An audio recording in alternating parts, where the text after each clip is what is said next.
Hello guys. So this is my 3-minute art under 3 minutes. I'm gonna be sharing with you a painting. Isa sa mga paintings sa National Gallery since tumatambay ako doon lately. I thought making mga konting minutes ako in between, then probably I can get a few minutes to share with you what are the things that are there, kasi may mga Pinoy artworks din na meron doon. Okay, so for a start, I want to share how I will be sharing how I actually critic art, or paano ko tinitingnan ng isang artwork na nasa paano ko tinitingnan ng artwork, ganun. Okay, let's start. I'm gonna be sharing a screen. Okay, the artwork that you see in front of you is by Ricarte Puruganan. This artwork is made in 1974. The original piece of the artwork has been burned down nung sinunog nagkaroon ng bombing of Manila in 1945. So yun yung original, and Ricarte Puruganan, he recreated this artwork 3 decades after. I tried searching for more details online about Ricarte Puruganan, pero konti lang yung data about him that we can search online. So let me see if I can find more sa mga libro, mga archives na meron dito sa National Gallery. Okay, so since I will be sharing, mabilis lang to. Sabi ko nga, it has to be under 3 minutes, pero mukhang hindi tayo mag-under 3 minutes because this is a preliminary. This is my first video, so yun na ako. Okay. So, yung recreated version ni Ricarte Puruganan na nasa National Gallery, next time I will be giving you a tour, or siguro a short snap of the video of the actual size. No, malaki to. It's 7 foot by 7 foot.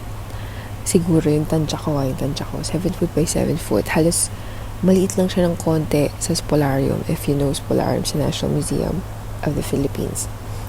Okay?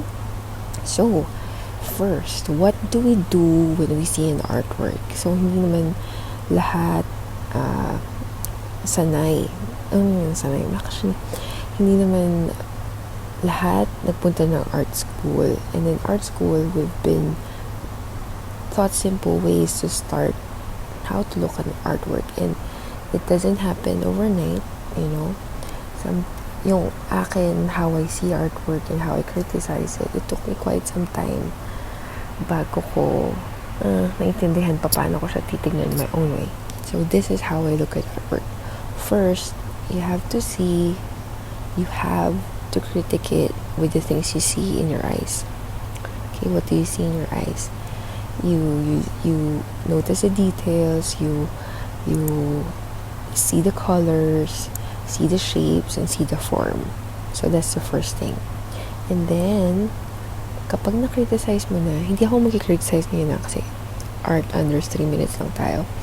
So, after seeing all the physical things that you can see or feel or taste or smell, kung installation art man siya, you can then proceed on seeing the meaning of the art. Okay, ito na yung subjective. So at first, you go objective judgment, and then you go to the subjective, which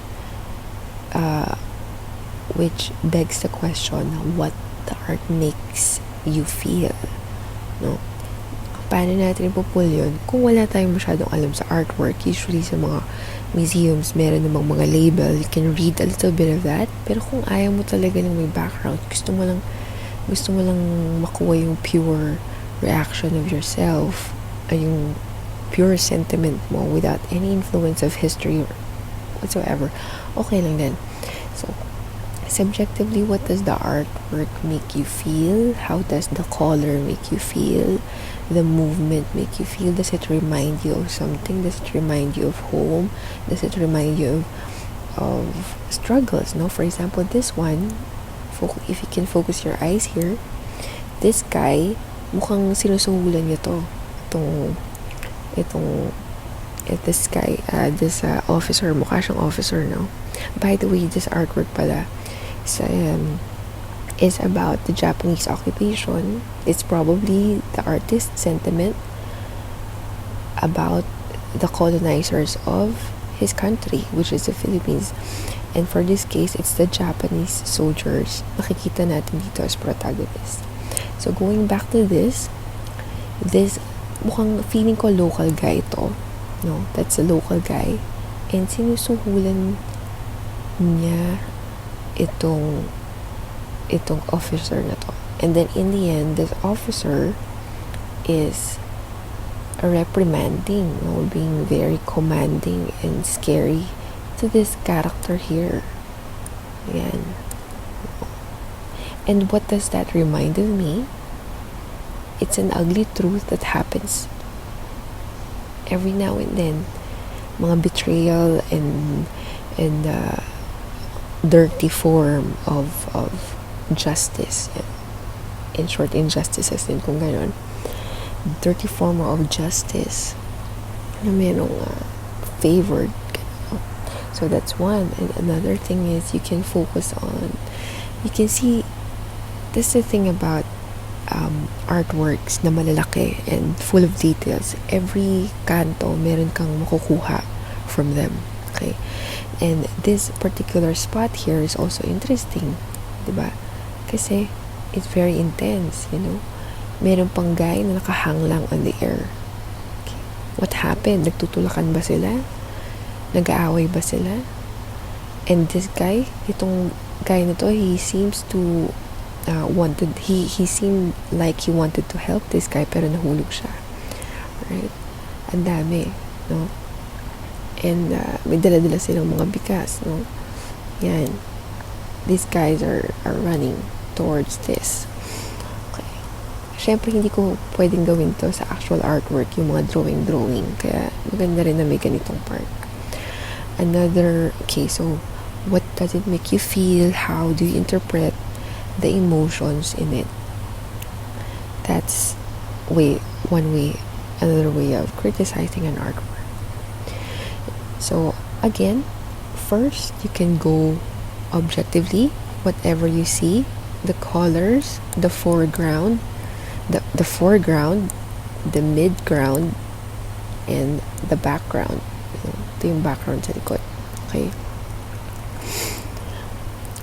And you can also see itong horizon, no? Kung nandito yung horizon niya. Ayan. Ayan yung horizon. Okay? So, saan nakatarget yung horizon? The horizon is actually pointing to this home here, or this background here, which leads your eye to another subject, no? Which leads my eye to this guy, no? Napatalon pa lang from this house. So that's looking the art objectively, whatever you see with your senses. Next is subjectively. How does it make you feel? Stepping back from the artwork, nung ako standing in front of this 7 feet by 7 feet artwork ni Ricarte Puruganan in the National Gallery, where everything is quiet, everything is may proper light na naka spot sa kanya, and I look at every corner of it. It reminds me of my country and the struggles of my country in that time, and even during this time, the struggle of a single mom, the betrayals we have. Ito rin mukhang betrayal din to, diba? The people who are hungry, nasa kariton siya pero naninigarilyo siya. Why? Why does this happen? and this group of people here na mukhang in-isolate nila yung sarili nila. Okay. This reminds me of some people who chooses to not to relate themselves to their surroundings, not for selfish reasons. Let's not judge them, they just want to live a life safely with the food on their plate. So those are a few things that reminds me when I see this artwork. So yeah, that's it for art under 3 minutes. Dapat next time under 3 minutes na talaga. Okay, thank you so much, and come visit National Gallery if you have the time sa Singapore. Kung hindi, pumunta ka sa National Museum sa Pilipinas, pwede rin yun. Okay, bye.